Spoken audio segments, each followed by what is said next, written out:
पिछले कुछ दिनों से जिला जशपुर के तपकरा थाना क्षेत्रगत कुछ चोरियां हो रही थी, लगातार हो रही थी और ये हमारे लिए एक बड़ा चैलेंज भी था।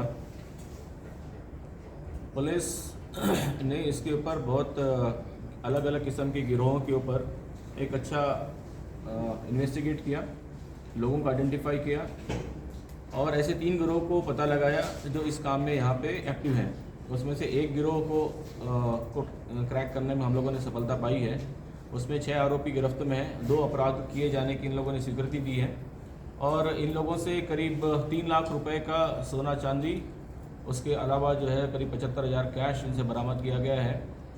तो चोरी जिन्होंने की वो, चोरी का सामान जिसको बेचा वो और चोरी का सामान जो डिस्पोज ऑफ करते हैं वो, इन तीनों किस्म के लोगों को हमने गिरफ्तारी करने में कामयाबी हासिल की है।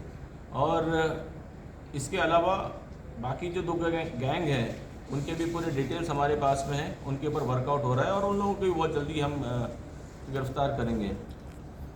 ये लोग कहाँ का रहने वाला था? सामान जो था सर वो डिस्पोज हो गया, तो अब कैसे उसको पुलिस प्रूफ कर पाएगी? क्या होता है कि चोरी का सामान, भाई जिस व्यक्ति के पास में चोरी का सामान बिका है वो व्यक्ति खुद ही बताए कि उसने किया क्या है।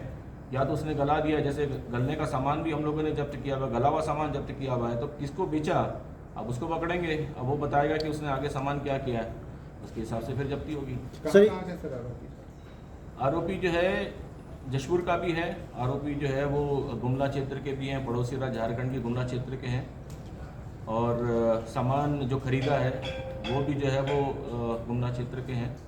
तो इस किस्म से कुल 6 आरोपी हैं इसमें। कितनी नकदी और कितने के सामान जब्त किए गए? नगद जो है वो 75,000 रुपये और जो 10 ग्राम सोना है, सोना और चांदी की कुल कीमत लगभग 3.5 लाख है। उसके अलावा मोटरसाइकिल जिसका इस्तेमाल किया उसको भी जब्त किया गया है। तो टोटल लगभग 5.5 लाख रुपए की जब्ती है और कैश 75,000 है। तो सर ये बाहर के लोग हैं, कैसे चोरी करते थे यहाँ पर? देखिए ऐसा है कि इनमें से ये जानकारी भी मिली है कि इसके पहले भी कुछ लोग इनमें से कुछ अपराधों में गिरफ्त हो चुके थे। गिरफ्तारी के दौरान जेल में इन लोगों का एक नेटवर्क भी बना है, उस नेटवर्क के बारे में भी पूरा डिटेल हमें मिला है, इन लोगों ने ही बताया। और फिर आपस में सहयोग करके, प्लान करके, रेकी करके उसके बाद ये चोरी की वारदात या नकद देने की वारदात को अंजाम देते थे। सर अभी भी कई चोरियों की वारदात के खुलासे बाकी हैं, तो उसके लिए किस प्रकार से प्रयास किए जा रहे हैं? जैसा कि अलग अलग गैंग्स को आइडेंटिफाई कर लिया हम लोग, गैंग के मेंबर्स को हम लोगों ने आइडेंटिफाई कर लिया है। अब उनकी लोकेशंस वगैरह ट्रैक करें, जो इन्फॉर्मेशन हम लोग को मिलेगी उसके हिसाब से टीम भेजेंगे और उनकी गिरफ्तारी भी करेंगे। बुरी तरीके से लगे हुए हैं क्योंकि चोरी एक बहुत ही सीरियस इशू इसलिए भी है क्योंकि आम आदमी से लगा हुआ मुद्दा ही है और कोई भी चोरी या नकदजरी होती है तो आम लोगों को परेशानी होती है, उनको नुकसान होता है। तो उसकी चोरों को पकड़ना, उनसे सामान जब्त करना और लोगों को वापस करना ये हमारी जिम्मेदारी है।